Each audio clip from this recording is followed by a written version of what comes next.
খুব খারাপ ছিল, বিশ্বাস কর। আমি এটা বিশ্বাস করতে পারলাম না তোর কথাটা। আমি একবার বেসিক্যালি আমার ফ্যামিলির সাথে তখন গেছিলাম হচ্ছে এটা গরুমারা ফরেস্ট। সো ওখানে যা হয় গিয়ে আমরা সাফারিতে গেছিলাম অ্যান্ড ভোরবেলায় ওখানে যেতে হয়। তো 3টের সময় ঘুম থেকে উঠে যেতে হয়েছিল। তো আমরা গিয়েছিলাম অ্যান্ড ওখানে গিয়ে একটা আছে ওদের লাইট হাউস মতো আছে, দেখছিলাম। এবার যেহেতু অত ভোরবেলা, ছোট ছিলাম, সকালবেলা তুলে তো নিয়ে চলে গেছি, মুখ করে বেঁকিয়ে চলে গেছি। কিন্তু ওখানে গিয়ে হয়েছিল যে কেলিয়ে ঘুম পেয়েছিল। আমার বাবা মা এতটাই এক্সাইটেড ছিল, ওরা দেখতে দেখতে মোটামুটি নিচে যখন নেমে চলে গেছে গাড়িটা করে, আমি ওখানে পড়েই ছিলাম। অ্যান্ড তারা মোটামুটি আধ ঘন্টা 40 মিনিট পর হয়তো রিয়েলাইজ করেছিল, চলে যাওয়ার পর আবার ফেরত এসছে। তো আমি ওখানে ওই সময়টা ঘুমিয়েই ছিল। তো এটা কি ঢপ না সত্যি বলতে? সত্যি? হ্যাঁ। এর চেয়ে বাজে ঢপ আমি জীবনে দিই। So now my turn. তোর এটা আমি জিতবো। আমি তখন স্কুলে পড়ি।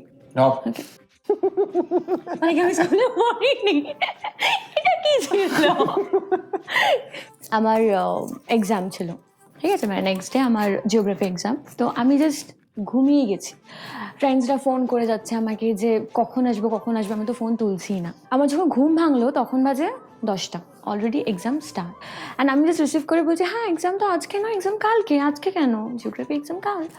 বলছে অলরেডি শুরু হয়ে গেছে, তাড়াতাড়ি আয়। অ্যান্ড আমি জাস্ট তখন উঠে যাই হোক করে 11টার মধ্যে গেলাম স্কুলে। সো নাও বল। এমন ঢপ দিস না, এটা তো আমি কোথায় ধরতে পারলাম বলতো? তোকে বলবে একটা সিম্পল পয়েন্ট ধরে দেবো, ওরা বুঝে যাবে। তোকে তোর বন্ধুরা ফোন করেছিল, এক্সামটা স্টার্ট হয়ে গেছিল, তুই আবার ফোন ব্যাক করলি, ওরা এক্সাম দিতে ফোন তুলে বলল আমাদের এক্সামটা শুরু হয়ে গেছে। আরে বোঝার চেষ্টা করো, আমি জিতে গেছি, এটা সত্যি। তাও জিতিস নি। আমি জিতে গেছি, এটা সত্যি। 3 পয়েন্ট তো আমার, ঠিক আছে, কনসোলেশন প্রাইজ দিলাম। তুমি তো হেরে গেলে। কোথায় হারলাম? তুই কর গুণ মা, দেখ 5টা প্রশ্ন ছিল, তার মধ্যে আমি 3টে, তুই 2টো, কটা হলো? কে জিতলো? তো এটা তো হারলে, তার মানে আমি জিতলাম স্বপ্নে না, বিকজ 3টে রাউন্ডের মধ্যে লাস্টটা ছিল মেন রাউন্ড, যেটাতে আমি জিতেছি। এনিওয়েজ শোন, রেশিও বলে একটা জিনিস হয়, জানতে। হ্যাঁ, আমাকে বলতে দে। আমাদের মুভিটা আসছে 26শে এপ্রিল, সো প্লিজ যাও and please do watch it at your nearest theatre. বাড়িতে বসে দেখবো, চলে আসবে, এটা করো না। মুভি হলে যাও, মুভি হলে গিয়ে দেখো, বিকজ আমরা খেটে কাজটা করি অ্যান্ড আমরা মুভিটা বানাই যাতে বড় পর্দার জন্য। সো তোমরা প্লিজ আগে গিয়ে বড় পর্দা এনজয় করো, পরে দেখে নিও বাড়িতে, কি আছে।